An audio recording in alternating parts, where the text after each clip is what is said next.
Smart commerce and management hub లో ఇవాళ net operating income approach చూద్దాం. ఓకేనా? ఈ ఎన్ఓఐ అప్రోచ్ అనేది ఎవరు ఇచ్చారంటే డేవిడ్ డురాండ్ అనే ఆయన ఇచ్చారనమాట. ఈ ఎన్ఓఐ అప్రోచ్ లో ఏంటి అంటే మెయిన్ గా ఫోకస్ చేసేది, మామూలుగా మన క్యాపిటల్ స్ట్రక్చర్ అంటే ఏంటి, మనం డెట్ మళ్ళీ ఈక్విటీ ద్వారా ఒక క్యాపిటల్ అనేది రైజ్ చేస్తాం. ఇక్కడ క్యాపిటల్ అనేది ఎలా అయినా రైజ్ చేయండి. ఇక్కడ ఏం చెప్తున్నారు, ఎయిదర్ ఈక్విటీ అయినా తీసుకోండి, డెట్ అయినా తీసుకోండి. అయితే ఇక్కడ వాల్యూ ఆఫ్ అయితే మనం మనీ ఎర్న్ చేసాము, ఆపరేటింగ్ ఇన్కమ్ అనేది ఎంత ఎర్న్ చేసాం అంటే బిజినెస్ ఆపరేషన్స్ చేస్తూ దాని ద్వారా మనం మనీ అనేది ఎంత ఎర్న్ చేసాం అనేది ముఖ్యం అనమాట. దాన్నే వాల్యూ ఆఫ్ ద ఫర్మ్ అంటారు. ఇక్కడ వాల్యూ ఆఫ్ ద ఫర్మ్ అంటే డెట్ ప్లస్ ఈక్విటీ కాదనమాట. కేవలం ఎంత రెవెన్యూ మనకి కంపెనీకి వచ్చిందో దాన్నే వాల్యూ ఆఫ్ ద ఫర్మ్ అంటారు.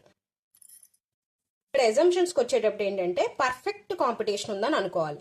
అంటే ఏంటి, ఈజీగా మనం మార్కెట్లోకి ఎంటర్ అవ్వచ్చు. ఓకేనా? అలాగే నో ట్యాక్సెస్ అనేవి లేవు. నో బ్యాంక్ అంటే ఏంటి, మనం ఏదైనా అప్పు కట్టలేకపోతున్నాం అనుకోండి, అప్పుడు ఏది అడిషనల్ కాస్ట్ అనేది లేదు అని చెప్పి మనం ఎజంప్షన్ చేసుకోవాలి. అలాగే హోమోజీనియస్ ఎక్స్పెక్టేషన్స్ కూడా చాలా హోమోజీనియస్ గా ఉండాలి. అలాగే ఎబిలిటీ టు డైవర్సిఫై అంటే షిఫ్ట్ అవడానికి ఈజీగా మార్కెట్ అనేది ఉంది ఒక ప్రోడక్ట్ నుంచి ఇంకో ప్రోడక్ట్కి, అలా అనుకోవాలన్నమాట. ఇవన్నీ ఎజంప్షన్స్ అనమాట. దీని ఫార్ములా ఏంటి అంటే ఎన్ఓఐ అప్రోచ్కి వాల్యూ ఆఫ్ ద ఫర్మ్ నేను చెప్పాను కదా, డెట్ ఈక్విటీతో సంబంధం లేదు.